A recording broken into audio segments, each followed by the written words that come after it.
I'm with Bob Nadel of Energy and Lighting Systems, and with Peggy, Bob is also one of the co-founders. So thank you for joining me, Bob. Oh, my pleasure. Thank you very much for inviting me. So Bob, tell me a little bit about the history. When you started, I think IES was a partner in the show. Actually, Peggy and I started it as an IES program, and we worked from that portion on. When we spoke to figuring that we wanted to bring other partners into it, we spoke to the DLF, and at that time was Burt Grant, and we wanted to bring in the entire lighting community, not just the technical aspect of it, but the lighting designers and people in the community who really have an interest in seeing the technology evolve. When we started out, as it was said, we only had 30 some odd tables, and I think our budget was something in the order of about $7,000 total. And now we're up to probably $500,000, close to that, in terms of what we have to spend to run a show like this. So let's discuss that. That $500,000, now that's a lot of money. You're a non-profit, so where does this excess or this profit go? The profit goes right now into the coffers of the DLF. Okay.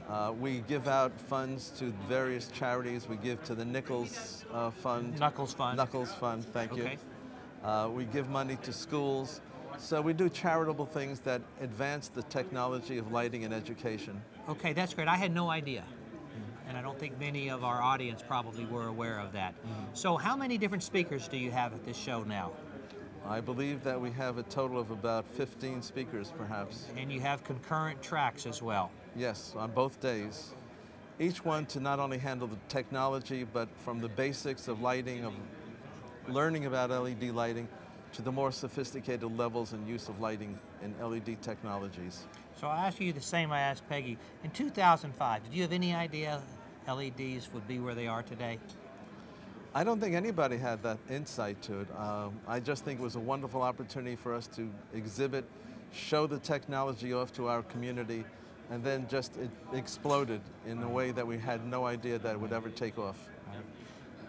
And if I'm correct, I believe you guys were the first one to really do a trade show or conference around LEDs. Am I correct?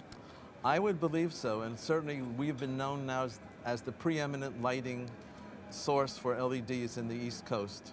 Do you allow OLED technology or strictly LED? Oh, OLED is here, definitely. You can see it in the show. Okay. There's several manufacturers that have brought OLED products, and I think it's the wave of the future, and if we're going to be a technology-oriented show, we should bring in anything that is technologically advanced. Okay, so in 10 years, we may have nano education. Correct. Okay, so you're not going to just limit it to LED. I would say that's probably true. Okay. Bob, thank you very much. I really enjoyed it, and I'm a big fan of your show. Thank you very much, and I look forward to seeing you next year in a bigger and better show. All right, great.